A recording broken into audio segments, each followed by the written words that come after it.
Well, thank you very much to start with for the introduction and the invite to be here today. It's been a quite a challenge and quite a road we have traveled the last few years to today. And today I want to take you on a small ride on the challenges we needed to overcome the last few years. To start with, we're a review company and we help companies collect and publish reviews on the internet. And we do that with three certain labels for three target groups. We have Klantenvertellen, Kunden erzählen, customers tell, it's just what it is. And we use that brand for companies, shop owners who have brick stores, right? Think about car companies or a flower shop. If you meet your customer, you probably will have Klantenvertellen as a brand to collect and publish your reviews. For e-commerce web shops, we use Kiyoh, keep it in your own hands. And for healthcare, we use Patiëntenvertellen, patients tell. So those are our three brands, and we're very proud of the fact that we're a Google review partner, because nowadays you see a lot of review companies, but only a small part of them are part of the Google review partnership, and we are. And what does that mean? That means that when you collect reviews through one of these labels, we will also show your reviews on your Google Ads. And that's very important for a lot of business owners, of course. We're located in Tilburg, south of Holland. A few of you are Dutch. Maybe customers in the room of one of these labels. Maybe, could be. Founded in 2008, have about 25,000 users. Collected a lot of reviews over the last few years. And just mentioned, we're part of the Ecomi group as of the 15th of January. So that's where we met Pride, and that the Ecomi group is also focused on the same thing as we do, of course, publishing reviews, verified reviews. They're more focused on the international market, and that's why we're happy with this owner, because of the fact that we are very good in Holland. We have a strong market position. We help small businesses, small medium businesses with their reviews, with their online reputation. And Ecomi has more international experience. Their platform is more suitable for enterprise companies. So this gives us the possibility to enter other countries as well and service enterprise companies as well. So we're very happy with this new owner. We talk the same language, so that makes it easier despite the fact that they're German. If you look at the buy and build strategy the group has, it's all focused on collecting more and better verified reviews. That's where the focus is. So if we look at the acquisitions this year after KV, Talksdorf, a company in Germany that's focusing on helping customers with their customer experience by phone. For example, we use Talksdorf now to help our clients collect reviews by phone. You can imagine certain customers have a customer base that's not so online or doesn't even use email. Those customers we call and we collect those reviews by phone. So that's an easy way to do it. They're very strong in automotive in Germany, and also in that industry, collecting reviews by phone is very interesting and has a high conversion rate. Next to that, a New Zealand company, Crossware. They are good in email signatures, and I've positioned my email signature here as well, and everything is in order. The email is compliant, and you can also see that I can publish the reviews, but you can also collect reviews through the email signature, and you can do that in every moment of the journey. So, for example, when your finance department sends out an invoice, they could leave a review and review the invoice, for example, of the way they received it or whatever you want to ask your customer about it. So enough about that. I've made it a bit less a commercial about us than you maybe expect. It's nice to hear Peter or to hear Holger talk about ratings and reviews and NPS, etc. Because back in the days, it wasn't common to review your customer or to talk about ratings and reviews. It was very common to use ratings and reviews when you wanted to book a hotel or you want to book a trip, looking for a campsite, looking for a restaurant. Then you read reviews, and they were very into writing reviews and let everybody know how our customers experienced, for example, our hotel. For us, we were triggered by the fact that we wanted to make it possible for any business owner to collect reviews and let reviews help you improve your business. Use it as a marketing tool to extract new customers, but also keep your customers on board because of the fact that you always have competition. We're not that loyal anymore. So to keep your customer on board, you need to constantly know what his opinion is, what his mindset is, so you can constantly improve. And we were very, very convinced that business owners needed to do that, but a lot of them said, well, it's not for me. I never use reviews. I don't read them. My customers don't do that. They were still using the yellow pages. They were advertising on print. So that was very difficult to explain it to them and to convince them. But what we saw is that when one started and you could show them it works for your business as well, and you need to be there if you want to be in the search result on an interesting position. Try it and start with collecting the reviews. It will improve your business. It will improve your turnover. And don't be afraid. Everybody has some lousy reviews, but it only helps your trustworthy online position if you have them. And then during the years, we saw traditional industries starting to collect reviews. In the beginning, when we talked to law firms or notary offices, they laughed at us. What are you doing? This is not for us. This is not our business. And nowadays we have notaryscore.nl or lawyerscore.nl, right? So that's a completely different situation.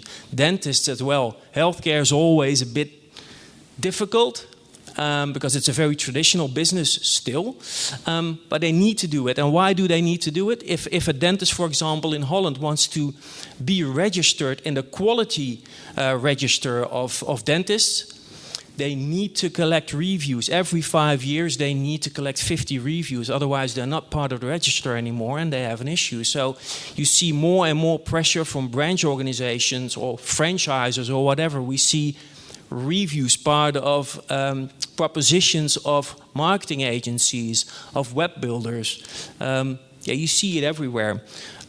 For us, an important cooperation is with Thuiswinkel. For all the Dutch people in the room, they know Thuiswinkel probably. And then you have the strength. Holger was also talking about Trustmark, and it's important to combine both. If you as a shop have the trust mark, so you can show your potential customer that you're a trustworthy e-commerce web shop, and you also have the reviews, then you have your complete reputation in order. And what you see nowadays is that reviews are all around us in every industry. If you look at our customer base, we have customer in every thinkable industry. And I don't have to tell you, probably you in the room as well, for something you purchased the last year, you read reviews. That could be a product review, for example, or you look in Google, or you look in Google My Business. But any research you read, and one says 60%, the other one says 70%, but people write reviews, people read reviews, and people use reviews in their decision. So as a business owner, it's not about when or if you will be reviewed, it's more when you will be reviewed, because people do that and they write all over the internet whatever they want about you. And that's the downside of the fact that reviews are all around us right now, is the fact that the abuse is also there. If you read all the reviews, 16% of all the reviews online are fake. I've seen a research where it says 33% is fake. So a lot of fake reviews. And why is that? Because everybody knows the strength of reviews, and it's not if you have anything with reviews, but you need to have it because your competitor has it. They're starting to write reviews about themselves to have a better online reputation. Some business owners try to write reviews about their competitors. You can write reviews anywhere. So they're trying to influence each other's reputation. And of course, reviews are being bought. You can buy reviews externally. Yeah. And consumers, on the other hand, also use reviews. They write reviews about company they haven't purchased anything.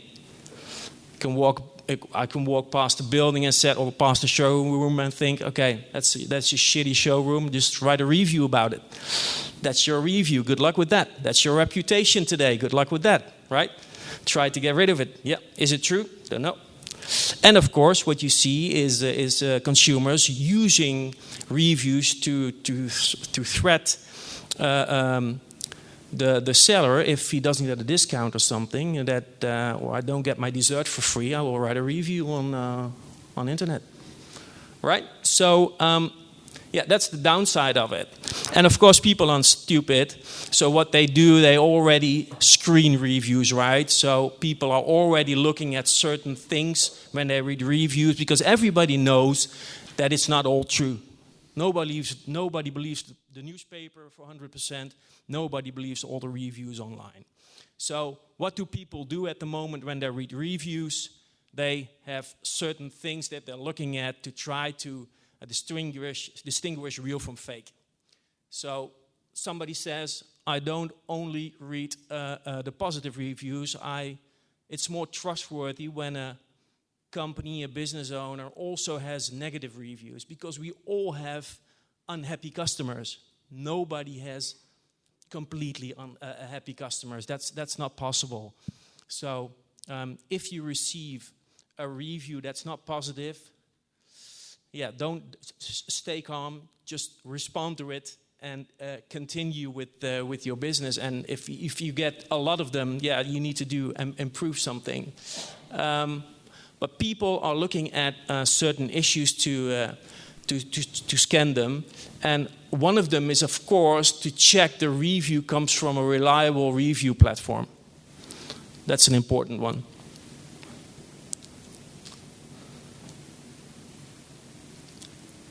What's happening now is the fact that there are so much reviews fake that there will be a new law. And for the Dutch people in the room who have probably followed the news a few weeks ago, it was in the media, it was on national television, that this law will be introduced in May next year. And that means that any review you collect as a business owner, you are responsible for the fact that it needs to be a verified review, and you need to prove that it's actually one of your customers. You also need to prove how you can verify that, and you're absolutely not able anymore to buy reviews. Any one of you knew this? Yeah. Okay. And that counts for every country in the European community, right? So, what are the possible consequences? If you somehow collect fake reviews, your customer could say that he has been misled. And if you cannot prove that the reviews you have collected are real, he can get a claim. Your agreement with your customer can be determined, or can be terminated, and you will suffer damage. Despite that, you can also get a fine of 4% of your annual turnover, and that's a substantial fine. So it's very important to have your reviews in order and to make sure that the reviews you collect are from actual customers. And you need to prove that. For us, of course, it cleans up the kitchen. A lot of review platforms where you can just write a review without being a customer of that business or that seller will be cleaned up. So more and more business owners will be focused on collecting reviews on reliable platforms. Of course, we need to step up our game as well, because we can be penalized as well. Because it's not only the business owner, it's also the platform. For example, if somebody writes a fake review on Facebook, Facebook can get penalized, right? Not only the business owner. So the platform as well is responsible. Of course, it will also have an effect on our positive effect on our reputation, and we will be more in contact with our customers. Of course, we're on a daily basis in contact with our customers, because every time when a review comes in or he has a question about it or whatever, we are in contact. But now even more, you will be focused on if all reviews are correct, etc., and if it's all going in the right way, and if it's all checked in the right way. And for us, of course, again, it helps us create more business, because there are only a few platforms that are really reliable, are a Google partner, and other platforms where you should be as a company or as a business owner to collect your reviews. Our platform, Google Review Partner platforms, you can only write a verified review because you need to upload somehow the proof of the purchase. So that could be the invoice, that could be the how do you call it? Any kind of proof that that you've purchased there something. So most of the time, an order confirmation, that's the word I was looking for, and of course the invoice. What we do is we read every review and we check every review manually. So we have a customer feedback team that's monitoring every review. We have a lot of ways to check if a review is real or fake.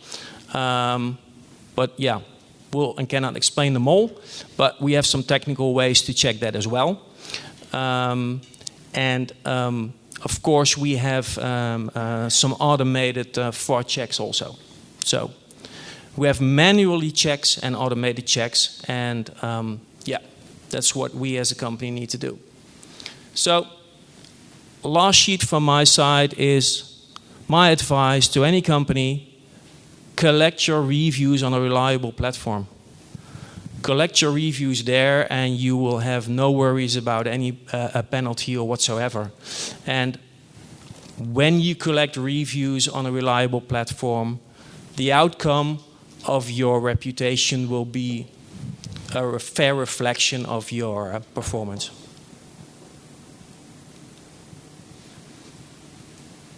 Any questions? Lars. Did it help? Did it help you as a local business to be purchased by a German business, fully focused on Germany? Mm-hmm. And if so, how did it help you? Well, I already said it a bit.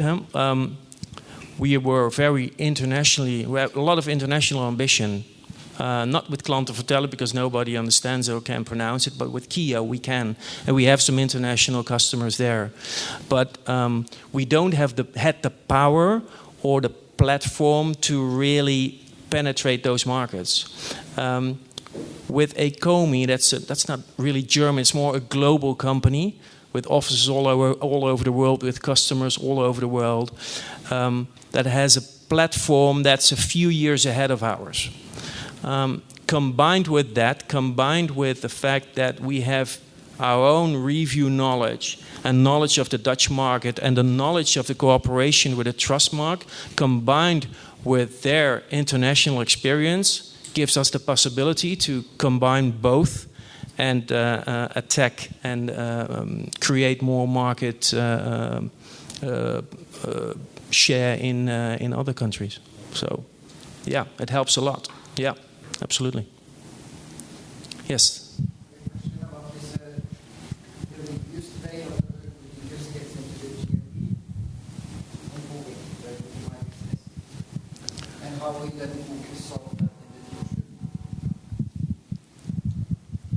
I mean, today a lot of the reviews are done on Google, on the Google My Business. Yeah.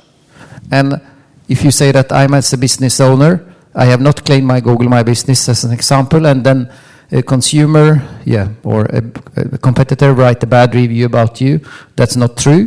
Mm-hmm. How is that then something Google needs to deal with in 2022 then, or? Well, somebody is writing a review about you that is fake. And Google My Business is not claimed. So I think you have a case there that you can say I haven't claimed the Google My Business page. So and even okay. If I have claimed Google My Business, I don't think you have a way to delete the Google My Business review, or? No, that's the whole issue, right? Getting rid of those reviews is very difficult. I can go to Google My Business or to Google tonight and write reviews about all of you without being any customer of yours, not even knowing you, and good luck with getting those reviews offline. That's the whole issue. So you mean that the new legislation coming in next year, or maybe there is some years to implement it, then this will be cleaned up? Yeah, but if you look, for example, the cooperation we have with Google, that's why we show our reviews on Google My Business as well. So if you make sure that you collect your reviews on Google-related, Google Business Partner review partners, you will have your reviews on Google My Business. Yeah, but still you have the issue of that most of the reviews, I guess, in most countries are actually written on Google My Business, or? Mm-hmm. And they are then, so the question is then also, will Google then respect the European Union's law, or will they then drag on for 10 years to do it as they do with others? Don't know what they're going to do. Okay. Yeah. Same counts for Facebook. If I write a review about you on Facebook, a fake review, they can be penalized as well for 4%. Yeah, is that going to happen? I don't know. Yeah, because that would of course be beneficial to SMBs and also bigger corporation if you can control your reviews and take away those who's fake, so to say. In your expert opinion, how do you think the market will develop for reviews? Will there be a winner takes all, two big players?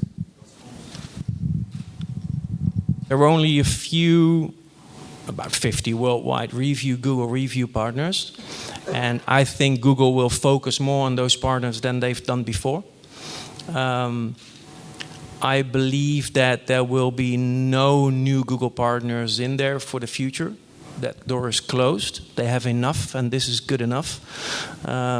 So looking at the market of review platforms, or the suppliers of review platforms, I think we will lose some. And I think more than ever, business owners will focus on those few who are there, and they will stay. So if you look at those partners and not choose for us or any other company, quality-wise, they're the same. So there's no reason that one will take it all, and there's no real reason why one of them should end the business because of the fact that they're not good enough or whatsoever. No. That's more, and we're not talking about this today, is the innovation in reviews, right? The demand for more data analysis. We go from you need to have an online reputation again, and now more focused in how am I performing in the region with my competitors. And for example, the NPS question as well, how is the NPS score in certain industries? Yeah, that's a good question. If a flower shop has an 8.5, he says, I want to have a 9. Maybe an 8.5 is above average. Maybe it's a 10. If you say,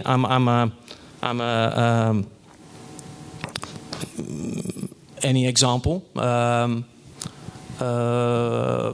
restaurant, and I want an average of a 9.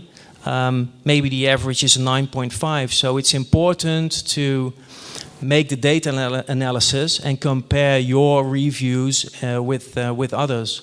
So again, the market is still asking and demanding innovations on that side. And if somebody's interested in our roadmap concerning that, we can make an appointment for that. Any other questions? Yeah. How do you look at more vertical players like G2? I think you're a more horizontal player. Yeah. How do you look at the verticals? What do you mean specifically? If they are more powerful or more, let's say, future-proof for specific scenarios, do you think it will be more generic like Google My Business, or more with specific questions about the tool or the service that is being reviewed? Still don't understand your question. For example, for a specific software tool, a review can be more rich if the questions in the review are describing the pains for that review instead of just a quote for on a Google My Business page. Mm-hmm. Do you think that the more generic platforms like Google My Business or whatever go more specific into industries? No. Okay. No, that's not what I believe. Google is more about the small quotes, right? And if you look at the questionnaires, we're looking at certain industries. Well, that's the fact that we can make any questionnaire needed. But if you look at the depth and the level of questionnaires, that's something that probably for Google is not interesting enough because it's not generated, or how do you call it? It's not general enough. Yeah. So it's too specific. That's what I was looking for. But something if you talk about questionnaires and certain questionnaires, dynamic questionnaires is something that's new. We didn't have that in the past. You could just ask your questions, yes or no, and that's about it, and give your review. But now, if you go to a theme park and you've only visited a restaurant, you get the question about the restaurant. If you said no, you get the question about anything else in the park, right? So you get dynamic questionnaires and specific reviews, and that's so specific that probably for Google that's way too detailed. Okay.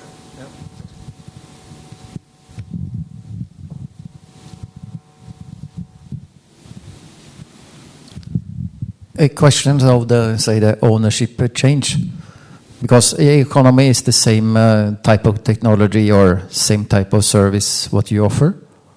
And would they use their technology, or will they let you keep your own technology going forward?